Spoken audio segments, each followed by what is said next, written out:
Ang Jewel Changi ay isang nature-themed entertainment at retail complex sa landside ng Changi Airport, Singapore. Ito ay nakaugnay sa 3 passenger terminal ng Singapore. Kabilang sa Jewel Changi ay ang garden, attractions, hotel, aviation facilities, retails at dining facilities.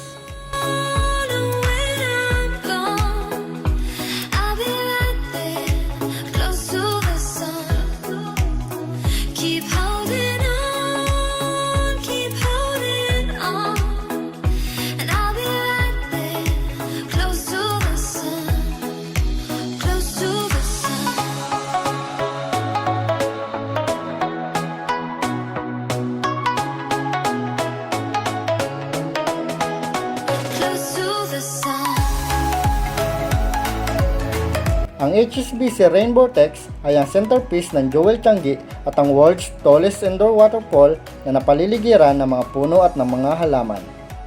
Ito ay may taas na 40 meters at ang tubig nito ay naipong tubig ulan. At mula sa basement pool ay pinapampataas at muling babagsak sa pamamagitan ng mga butas sa taas pabalik sa basement pool.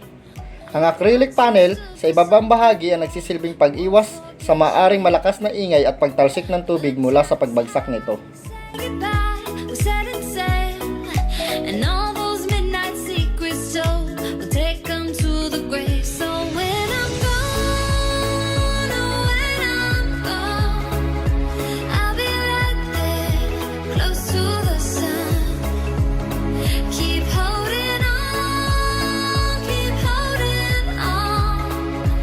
Ang Shoutout Forest Valley ay isa sa Asia's largest indoor gardens.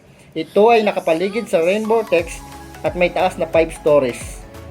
Meron ditong 3,000 puno at 60,000 halaman na may 120 iba't ibang klase.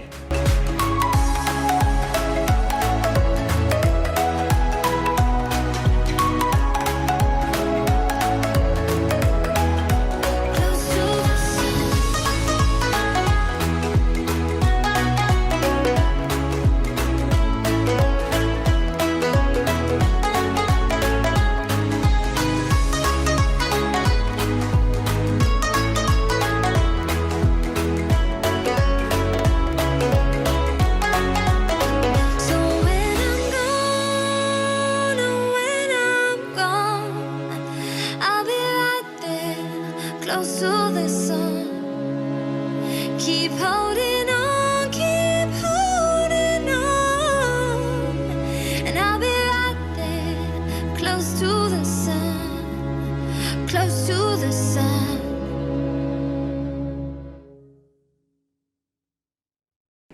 Sa 5th floor ng Jewel Changi ay ang Canopy Park, kung saan makikita ang iba't ibang recreation at leisure attractions tulad ng Topiary Walk, Foggy Bowls, Petal Gardens, Discover Slide, Manulife Skynets Bouncing and Walking, Hedge Maze, Mirror Maze at Canopy Bridge. Sa Topiary Walk ay makita ang mga makulay na animal-shaped topiaries sa lahat ng sulok nito.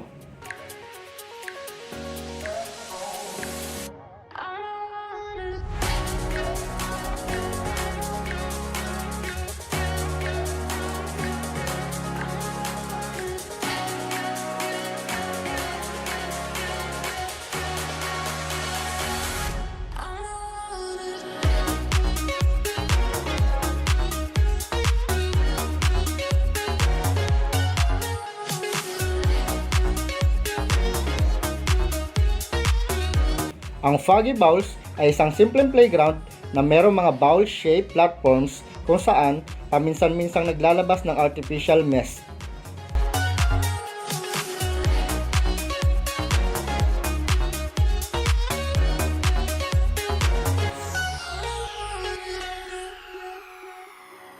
Ang Discover Slides ay may 4 na slides kung saan pwede maglaro ang mga bata at pati na rin ang mga matanda.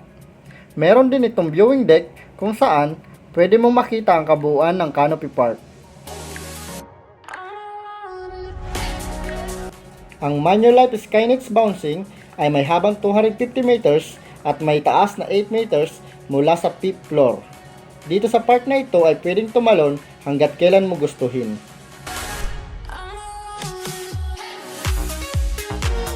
Ang Manulife Skynet's Walking ay may habang 50 meters at may taas na 25 meters mula sa Jewel's Level 1. Dito ay mas nakakatakot dahil sobrang taas nito at makita mo sa iyong paanan ang Level 1 ng Jewel. Dito ay kailangan lamang maglakad at pinagbabawal ang pagtalon. Ang Petal Garden ay gaya ng mini version ng Flower Dome sa Gardens by the Bay na nagkakaroon ng seasonal floral displays.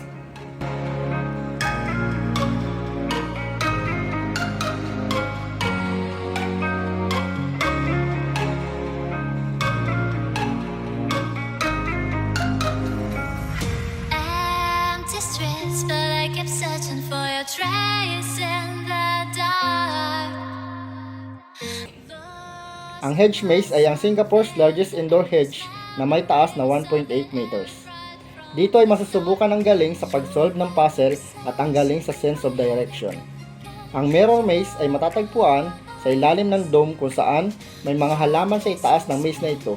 Ito ay gumagamit ng mga salamin at ng iba't ibang reflections. Ang canopy bridge ay isang suspension bridge na may taas na 23 meters kung saan malapitan mong makita ang panoramic view ng rain vortex. Ito ay may habang 50 meters at ang sahig nito ay yari sa glass panel, kung saan makikita mo ang pinakababa ng iyong nilalakaran. Paggabi ay nagkakaroon ng makulay na light show, kung saan pinaiilawan ang rain vortex at ang Shiseido Forest Valley.